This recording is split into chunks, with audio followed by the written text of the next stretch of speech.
आदाब। उर्दू खबरनामे में आपका खैर मकदम है। मैं हूं गौसिया सुल्ताना। सबसे पहले पेश करते हैं सुर्खियां।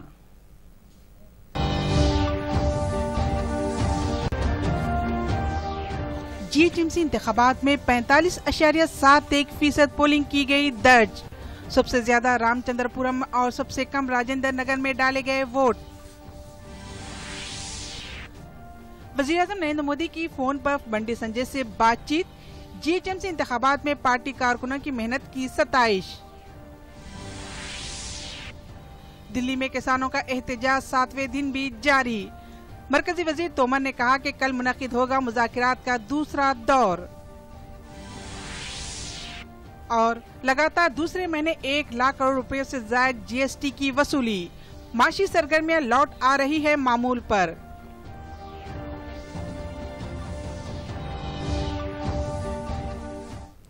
इंतखाबात में वोट का हक अवाम के लिए एक हथियार का काम करता है। मुल्क की तरक्की हो या इख्तिदार की तब्दीली के लिए लाजमी तौर पर वोट का हक इस्तेमाल करना पड़ता है। काबिल जिक्र बात यह कि वोट के हक की अहमियत के ताल्लुक से नाख्वानदा अवाम ना जानते हो, लेकिन हैदराबाद जैसे शहर के तालीमी याफ्ता अवाम की पोलिंग से दूरी मौजूए बहस बनी हुई है। 21 दिसंबर को जीएचएमसी इंतखाबात के तहत मुनक़िदा पोलिंग में राय दही का फीसद कम हो जाने की वजह से सभी हल्कों में हैरत पाई जा रही है। पेश एक रिपोर्ट। जीएचएमसी इंतखाबात का मरहला खत्म हो चुका है। काफी जोश खरोश के साथ तशरीही मुहिम के बाद पोलिंग मायूस कौन रही। काबिल जिक्र बात यह है कि जीएचएमसी इलेक्शन कमीशन, सियासी कायदीन और रजाकाराना तंजीमों की जानिब से कई शऊर बेदारी प्रोग्राम मुनक़िद करने और बार बार वोट डालने की अपील के बावजूद पोलिंग के दौरान राय दहिंदों से मायूसी का सामना करना पड़ा। लोगों ने वोट का इस्तेमाल करने में अदम दिलचस्पी का इजहार किया। बताया जा रहा है कि इस बार वोटिंग का फीसद काफी कम रिकॉर्ड हुआ है। ओल मलकपेट डिवीजन के अलावा पार्टी के अलामती निशान में तब्दीली के साथ साथ 149 डिवीजन में पोलिंग का पुरअमन तौर पर इख्तिताम अमल में आया। इलेक्शन कमीशन के मुताबिक पूरे शहर में 43% पोलिंग दर्ज की गई है। पिछले इंतखाबात के मुकाबले में कदरे कम राय दही हुई है। हुकाम के मुताबिक अतापुर डिवीजन में 55.3% और राजेंद्र नगर में सबसे कम 51% रिकॉर्ड की गई, जबकि हैदराबाद के पुराने शहर में 25% पोलिंग भी नहीं हो पाई है। ओल मलकपेट डिवीजन में पोलिंग के आगाज के साथ ही पार्टी के निशान को लेकर सीपीआई उम्मीदवारों के निशान भुट्टा और दरांती के बजाय हथौड़ी और कुल्हाड़ी का निशान शाये किया गया था, जिसके बाद सीपीआई उम्मीदवारों ने इस सिलसिले में रिटर्निंग ऑफिसर से शिकायत की, जिसके बाद इलेक्शन कमीशन ने मुतालिका डिवीजन में पोलिंग को रोक दिया और इस डिवीजन में 3 दिसंबर को पोलिंग होगी। काबिल जिक्र बात यह है कि सॉफ्टवेयर मुलाजिम जहां ज्यादा रहते इसी इलाके में निहायत ही कम वोटिंग हुई है। वाज़ेह है कि वोटिंग के फीसद को बढ़ाने के लिए जीएचएमसी और इलेक्शन कमीशन की जानिब से बड़े पैमाने पर तशहीरी मुहिम चलाई गई, लेकिन उम्मीद अफजा नताइज हासिल नहीं हुए। ताजुब की बात यह है कि जारिया इंतखाबात में मुख्तलिफ डिवीजन में अलहदा राय दही का फीसद दर्ज हुआ है। बाज़ इलाकों में 40%, इसी तरह सिटी के हुदूद में आने वाले इलाकों में मामूली तौर पर राय दही हुई है, जबकि नवाई इलाकों के साथ साथ पुराने शहर में 25% से भी कम वोटिंग रिकॉर्ड की गई। Bureau report, Doordarshan news. GHMC इंतखाबात के दौरान पोलिंग के मौके पर रायदही के फीसद में भारी गिरावट के ताल्लुक से अवाम में हैरत व इस्तेजाब पाया जा रहा है। हालांकि जीएचएमसी इलेक्शन कमीशन और मुख्तलिफ सियासी जमातों की जानिब से वोटों की फीसद को बढ़ाने के लिए मुख्तलिफ इकदाम किए गए, लेकिन लोगों को मायूसी का सामना करना पड़ा। ताजुब की बात यह कि हैदराबाद के पुराने शहर के तहत आने वाले मुख्तलिफ डिवीजन में 25% से कम पोलिंग दर्ज की गई। पेश है हमारी एक रिपोर्ट। इस मतबा रायदही की फीसद में भारी गिरावट की एक वजह यह भी बताई जा रही है कि इंतखाबात का उजलत में ऐलान किया गया और अवाम ऐसा महसूस होता है कि जहनी तौर पर इसके लिए तैयार नहीं थे। काबिल जिक्र बात यह है कि हैदराबाद के पुराने शहर में राय दहिंदों का मुजाहरा काफी नाकिस रहा। यहाँ पर 25% से कम पोलिंग दर्ज की गई। पुराने शहर के गोशा महल में 51%, कारवान में 47%, फलकनुमा में 49%, चार मीनार में 49%, चंद्रायन गुट्टे में 53%, संतोष नगर में 42%, मलकपेट में 32% और सरूनगर सर्कल में 42% वोट डाले गए। बीजेपी ने रायदही के तनासुब में कमी के लिए टीआरएस को जिम्मेदार करार दिया है, जबकि कांग्रेस ने पोलिंग में भारी गिरावट के लिए रियासती इलेक्शन कमीशन को जिम्मेदार करार दिया। कांग्रेस कायदीन का कहना है कि इलेक्शन कमीशन राय दहिंदों में शऊर बेदार करने में मुकम्मल तौर पर नाकाम हो चुका है और राय दही के तनासुब में इतनी भारी कमी के साबिक में मिसाल नहीं मिलती। Bureau report, Doordarshan news. BJP के रियासती सदर बंडे संजय ने बताया कि वजीर आजम नरेंद्र मोदी ने जीएचएमसी इंतखाबात में पार्टी कारकुनों की मेहनत को सराहा है।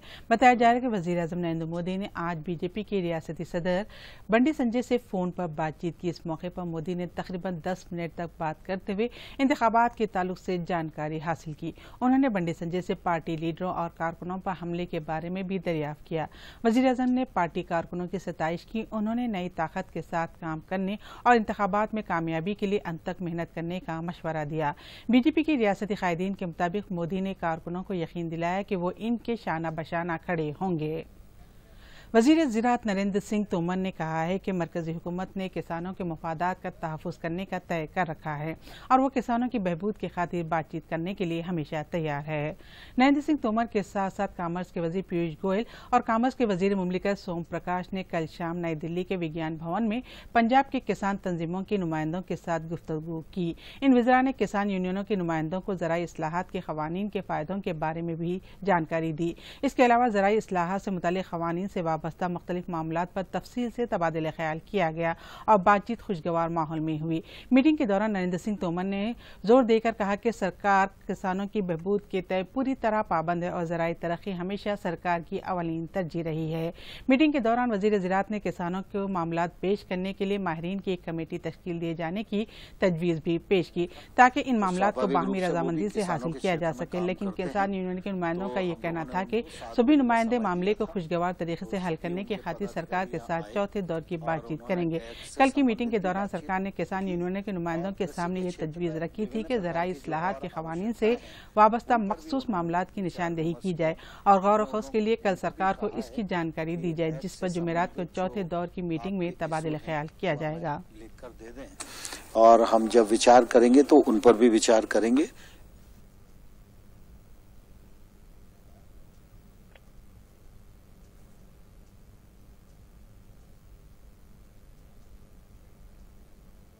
सामान और खिदमत टैक्स जीएसटी वसूली एक बार फिर 1 लाख करोड़ रुपए को अबूर कर चुकी है।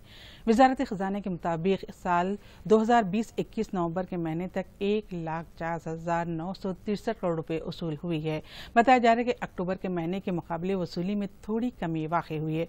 गुज़िश्ता साल नवंबर का तक़ाबुल किया जाए तो 1.4% वसूली में इजाफा हुआ है। वजारत फाइनेंस के मुताबिक नवंबर महीने में जीएसटी के तहत 19,189 करोड़, एसजीटीएस के तहत 25,540 करोड़ और आईजीएसटी के तहत 51,952 वसूल हुए हैं। कोविड वबा पर कंट्रोल करने के एक हिस्से के तौर पर निर्मल के साथ साथ जिले भैंसा में बीपी और शुगर के टेस्ट कराने के साथ साथ कोविड टेस्ट भी किए जा रहे हैं। इस सिलसिले में भैंसा के डीएसपी ऑफिस के करीब एक हेल्थ कैंप कायम किया गया है। मेडिकल ऑफिसर करीमुद्दीन ने इस मौके पर बताया कि शाम तक चलने वाले इस कैंप में 500 मेडिकल टेस्ट के लिए किए जाएंगे। साबिक चीफ मिनिस्टर मर्री चिन्ना रेड्डी की 24वीं बरसी के मौके पर तेलंगाना के कांग्रेस कायदीन ने उन्हें खिराज अकीदत पेश किया। आज सुबह हैदराबाद के इंदिरा पार्क के करीब चिन्ना रेड्डी की समाधि पर इनके फर्जंद मिर्री शशिधर रेड्डी के अलावा दीगर कायदीन ने गुलाए अकीदत पेश किए।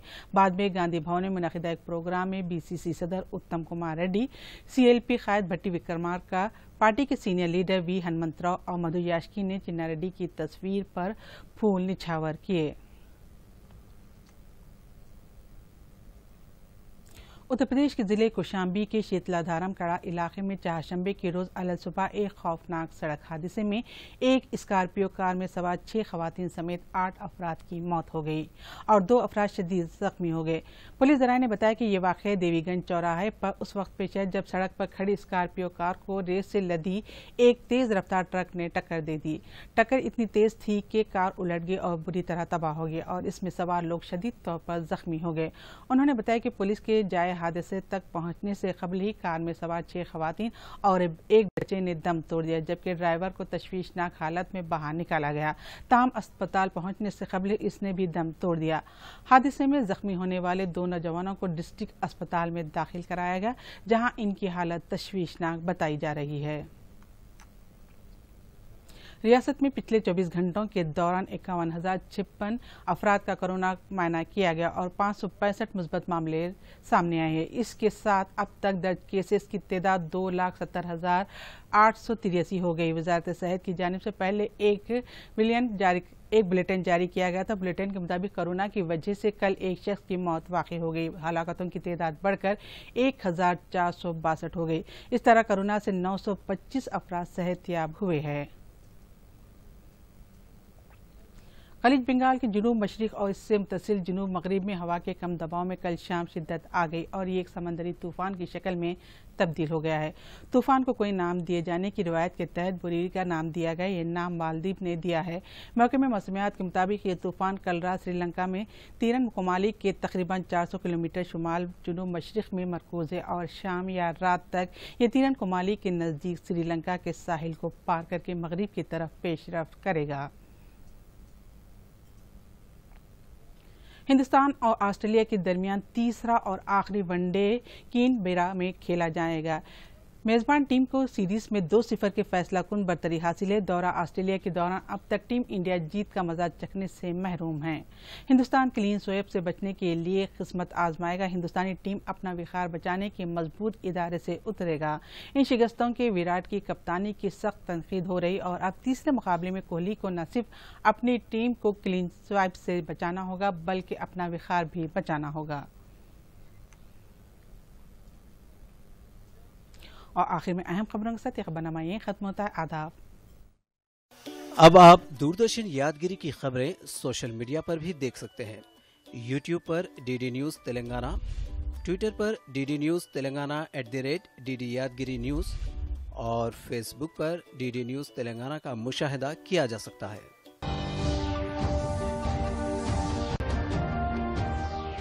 जीएचएमसी इंतखाबात में 45.71% पोलिंग की गई दर्ज। सबसे ज्यादा रामचंद्रपुरम और सबसे कम राजेंद्र नगर में डाले गए वोट। वज़ीर-ए-आज़म नरेंद्र मोदी की फोन पर बंडी संजय से बातचीत।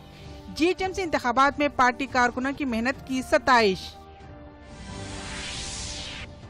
दिल्ली में किसानों का एहतजाज 7वें दिन भी जारी। मरकजी वजीर तोमर ने कहा कि कल मुनक्किद होगा मुज़ाकिरात का दूसरा दौर। और लगातार दूसरे महीने 1 लाख करोड़ रुपए से ज्यादा जीएसटी की वसूली। माशी सरगर्मियां लौट आ रही है मामूल पर।